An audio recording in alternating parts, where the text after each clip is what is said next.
Once upon a time, there was a kind girl named Cinderella. All of the animals loved her, especially two mice named Gus and Jacques. They'd do anything for the girl they called Cinderella. Cinderella lived with her stepmother and her two stepsisters, Anastasia and Rosella. They were very mean to Cinderella, making her work all day cleaning, sewing, and cooking. She tried her best to make them happy. Cinderella's stepmother, Lady Tremaine, was cold, cruel, and jealous of Cinderella's charm and beauty. She enjoyed giving Cinderella extra chores to do, such as bathing her cat, Lucifer. One day, a messenger arrived with a special invitation. There was going to be a royal ball at the palace. The king wanted his son to find a bride. Every young woman in the kingdom was invited, including Cinderella. Cinderella was very excited about the ball. In the attic, she found a dress that had belonged to her mother. It was a bit old-fashioned, but Cinderella could make it beautiful. Lady Tremaine didn't want Cinderella to go to the ball. She wanted the prince to meet Anastasia and Rosella. Maybe he would marry one of them. Lady Tremaine kept Cinderella busy with chores that would take her all night to finish.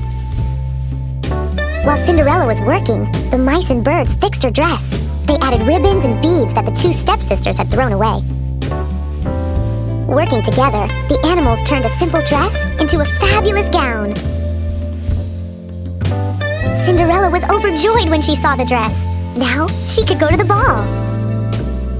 "Oh, thank you so much," Cinderella said to Gus, Jacques, and the birds. When the stepsisters saw their old ribbons and beads on Cinderella's dress, they flew into a rage. They ripped the dress and pulled off the beads. Lady Tremaine didn't stop them. Cinderella's dream of going to the ball was through. Cinderella ran away to the garden to cry. Suddenly, her fairy godmother appeared. With a wave of her wand, she turned a pumpkin into an elegant coach. Cinderella could now go to the ball, but her dress was still ruined. "Bibbidi-bobbidi-boo," said the fairy godmother, waving her wand again. Cinderella was now wearing a beautiful gown and sparkling glass slippers. But all of this came with a warning. When the clock struck midnight, the magic spell would wear off. At the ball, Prince Charming couldn't take his eyes off Cinderella. The orchestra played, and the prince began to dance with the wonderful girl whose name he still didn't know. For Cinderella, the night was a dream come true. Before too long, the clock began to strike midnight. "Goodbye," Cinderella said, hurrying away.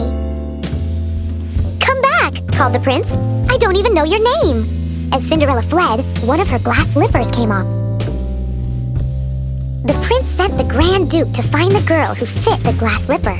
Lady Tremaine locked Cinderella in the attic. But Cinderella's mouse friends freed her. Then, Lady Tremaine tripped the Grand Duke, and the glass slipper shattered. But Cinderella had the other in her pocket, and it fit. Cinderella and the prince were soon married. Everyone rejoiced, including Cinderella's mouse friends, who wore special outfits to the wedding. Filled with joy, Prince Charming and Cinderella lived happily ever after. The end.